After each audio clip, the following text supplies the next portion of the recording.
अब जहां जहां पे भी बोन्स, दो बोन्स आपस में जुड़ती हैं, वहां पर जॉइंट बनता है, और जॉइंट की जिम्मेदारी होती है कि वो स्केलेटन को इकट्ठा जोड़े रखते हैं। और फिर जहां जहां पर जॉइंट्स होते हैं उनके अक्रॉस जब मसल्स खींचते हैं, यानी कि जॉइंट के दूसरी तरफ से कोई मसल हड्डी को खींच रहा होगा, तो उसकी वजह से वो हड्डियां मूव कर सकती हैं। ठीक है। क्लासिफिकेशन के हम मुख्तलिफ तरीकों से फिर जॉइंट्स को डिवाइड करते हैं। मसलन हम इस बेस पे डिवाइड कर सकते हैं कि जॉइंट्स कितने मूव कर रहे हैं। तो बिल्कुल इमूवेबल जॉइंट्स हैं, ऐसे जॉइंट्स जो बिल्कुल नहीं हिलते। उसके मुकाबले में स्लाइटली मूवेबल जॉइंट्स हैं, यानी कि जो थोड़ा बहुत मूव कर सकते हैं। और फिर फ्रीली मूवेबल जॉइंट्स हैं जो आसानी के साथ मूव करते हैं। तो इमूवेबल जॉइंट्स, या इनको हम फाइब्रस जॉइंट्स भी कह सकते हैं, ये ऐसे जॉइंट्स हैं जहां पर फाइबर्स, कनेक्टिव टिश्यू के फाइबर्स के जरिए से पक्का हड्डियों को जोड़ दिया जाता है। ठीक है। तो मिसाल के तौर पे आपके स्कल के अंदर जॉइंट्स होते हैं, स्कल की जो हड्डियां आपने पढ़ी तो उनमें फिर वो हड्डियां आपस में जुड़ी हुई हैं, वो और वो इस तरह से जुड़ी हुई हैं कि ओवरऑल स्कल आपको देखने में लगती है कि ये एक ही चीज है। ठीक है। तो वो कनेक्टिव टिश्यू के जरिए से पक्की जुड़ी हुई हैं।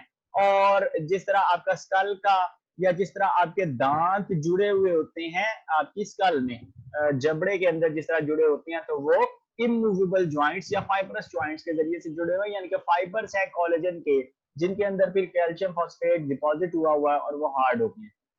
उसके मुकाबले में कुछ जॉइंट्स कार्टिलेजिनस जॉइंट्स होते हैं। इनके अक्रॉस थोड़ी बहुत मूवमेंट हो सकती है, लेकिन बहुत ज्यादा मूवमेंट नहीं हो सकती। ठीक है। हाइलिन कार्टिलेज होती है इनके दरमियान में, जहां पर बोन्स ग्रो कर रही होती हैं वहां पे हाइलिन कार्टिलेज होती है। मिसाल के तौर पे इन्फेंट्स, छोटे बच्चे जो दूध पीते बच्चे होते हैं, उनकी जाहिर भी स्कल ने ग्रो करना है। ठीक है। दिमाग जो भी बड़ा होता जाएगा तो उनको स्कल की हड्डियों को एक दूसरे से दूर होना पड़ेगा, और वो उसमें फिर वो हड्डियां ग्रो कर रही होती हैं साथ साथ। तो वहां पर जो जॉइंट्स होते हैं वहां पर जरा नरम जॉइंट्स होते हैं। आपने बच्चों के, अगर छोटे बच्चों के, बिल्कुल छोटे से बच्चों के, चंद महीने की उम्र के बच्चों के सर पे हाथ लगाएं तो वहां पे आपको ये जोड़ फील हो रहे होते हैं। ठीक है। तो उसके मुकाबले में फाइब्रस कार्टिलेज जॉइंट्स होते हैं, वर्टिब्री के दरमियान होते हैं। और इसी तरह जहां पर coxal bones in front of pelvis आकर मिलती हैं, ये यहाँ पे आपको दिखाया हुआ है, ये सैक्रम है। सैक्रम आपकी रीढ़ की हड्डी के आखिरी हिस्से को कहते हैं। फिर ये इलियम है, इस्चियम है येलो कलर में, और प्यूबिस है पिंक से कलर में। ठीक है। तो ये जो आपके कूल्हे की हड्डियां सामने आकर आपस में जुड़ती हैं, तो इन दोनों के दरमियान में कार्टिलेज का जॉइंट बना हुआ है। ठीक है। तो ये मतलब कि आपके जिस्म के नाजुक तरीन जॉइंट्स में से होता है कि यहाँ पे कार्टिलेज को अगर मारा जाए, इस तरह नाक का जो ऊपर सामने वाला हिस्सा है, ये भी बड़ा नाजुक होता है कि इसके ऊपर आप मुक्का मारें तो फौरन ही ये टूट जाता है। ठीक है। तो इसी तरह यहाँ पे भी अगर आपको सेल्फ डिफेंस की ट्रेनिंग जो दे रहे होते हैं वो सिखाते हैं कि जी अगर कोई आपको पकड़ने की कोशिश करे तो इस हिस्से पे मारा जाए, तो उसका प्यूबिस आसानी के साथ टूट जाती है और फिर बंदा खड़ा नहीं रह सकता। अच्छा। फिर इसके मुकाबले में तीसरी तरह के जॉइंट्स हैं, इनको हम साइनोवियल जॉइंट्स कहते हैं या फ्रीली मूवेबल जॉइंट्स कहते हैं। साइनोवियल जॉइंट्स क्यों कहते हैं? क्योंकि इन जॉइंट्स के दरमियान में एक कैविटी होती है और उस कैविटी के अंदर एक फ्लूइड भरा हुआ होता है। फायदा क्या है? फायदा ये है कि उस फ्लूइड की वजह से फिर फ्रिक्शन नहीं होती। ठीक है।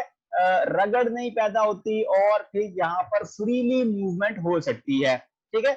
यहाँ पर फिर इनके इर्द गिर्द जो है ये कनेक्टिव टिश्यू ने कवर किया हुआ होता है, एक कैप्सूल बनाया हुआ होता है। ये हिस्सा, अंदर वाला हिस्सा जो है, ये यहाँ पर कार्टिलेज ने मुकम्मल तौर पे सील किया हुआ है अंदर से। ठीक है। तो फाइब्रस कैप्सूल बनाया हुआ है, और अंदर ये जो रेड से कलर में आपको नजर आ रही है, ये यहाँ पे लेबल किया हुआ है, ये रेड कलर की जो मेम्ब्रेन है इसको साइनोवियल मेम्ब्रेन कहते हैं। ठीक है। तो बोन्स को फिर जोड़े रखने का काम करते हैं लिगामेंट्स, यानी कि इस यहां से लेकर यहां तक जो दोनों बोन्स को जोड़ा हुआ है वो लिगामेंट्स ने जोड़ा हुआ है। और दरमियान में साइनोवियल फ्लूइड है और साइनोवियल मेम्ब्रेन है जो साइनोवियल फ्लूइड को मेंटेन रखती है, और अंदर लिक्विड भरा हुआ है ताकि फ्रिक्शन ना हो। जिस तरह आप गाड़ी के पार्ट्स में ग्रीस लगा देते हैं, तो यहाँ पे साइनोवियल फ्लूइड है जिसके जरिए से चीजें मूवमेंट में इतनी ज्यादा प्रॉब्लम नहीं। फिर शेप या स्ट्रक्चर की बेसिस पे अगर जॉइंट्स को आप डिवाइड करें तो वो दो तरह के जॉइंट्स होते हैं। एक को हम कहते हैं हिंज जॉइंट और दूसरे को कहते हैं बॉल एंड सॉकेट जॉइंट। ठीक है, कि स्ट्रक्चर कैसा है और कितनी मूवमेंट अलाउ करता है उसकी बुनियाद पर। ठीक है जी। तो सबसे पहले हिंज जॉइंट है। हिंज जॉइंट ऐसा जॉइंट होता है जो सिर्फ दो डायरेक्शन में, मतलब यहाँ पे अगर ये बाजू है, ये बाजू की ऊपर वाली हड्डी है और ये नीचे वाली हड्डी है, तो ये सिर्फ एक ही डायरेक्शन में मूव कर सकता है, तो इसको कहते हैं हिंज जॉइंट। दो डायरेक्शन पे ऊपर और नीचे मूव कर रहा है। ठीक है, तो एल्बोज में, नीज में, फिंगर्स में, बहुत सारी जगहों पर आपके हिंज जॉइंट पाए जाती हैं। तकरीबन वैसा ही स्ट्रक्चर है जैसा आपके दरवाजे में लगा हुआ होता है, जिसके अक्रॉस दरवाजा मूव करता है। ठीक है, दोनों तरफ फिर मसल्स हैं। मसल्स किस तरह से रेंज होंगे, एक मसल यहाँ पे लगा हुआ होगा और एक मसल इस तरह से लगा हुआ होगा। ये वाला मसल जब कॉन्ट्रैक्ट करेगा तो हड्डी को ऊपर की तरफ खींचेगा, ये वाला जब मसल कॉन्ट्रैक्ट करेगा तो ये हड्डी को सीधे की तरफ सीधा कर देगा बाजू को। ठीक है जी। तो पेयर ऑफ मसल्स इस जॉइंट के अक्रॉस काम करते हैं और उन मसल्स का ओरिजिन फिक्स या इमूवेबल बोन के ऊपर लगा हुआ होता है। मसलन के ये वाला जो हिस्सा है इसको कहते हैं ओरिजिन, यानी कि यहाँ से वो मसल शुरू हो रहा है और जिस हड्डी के साथ जुड़ा हुआ है वो हड्डी फिलहाल मूव नहीं कर रही। जब ये मसल कॉन्ट्रैक्ट करेगा तो ये आगे वाली हड्डी मूव करेगी। ठीक है, और दूसरा एंड जो है, ये वाला एंड इंसर्शन कहलाता है। इंसर्शन मूवेबल हड्डी के ऊपर फिर लगा हुआ है। ओरिजिन और इंसर्शन में फर्क आपने याद रखना। इसके मुकाबले में दूसरी तरह के synovial joints ball and socket joints कहलाते हैं। बॉल एंड सॉकेट जॉइंट्स में मूवमेंट एक से ज्यादा या दो से ज्यादा डायरेक्शंस में हो सकती है। आमतौर पे इसमें एटलीस्ट दो पेयर ऑफ मसल्स होते हैं और दोनों एक दूसरे से 90 डिग्री के एंगल के ऊपर होते हैं और ये फिर बहुत सारी डिफरेंट डायरेक्शंस में बाजू को मूव कर सकता है।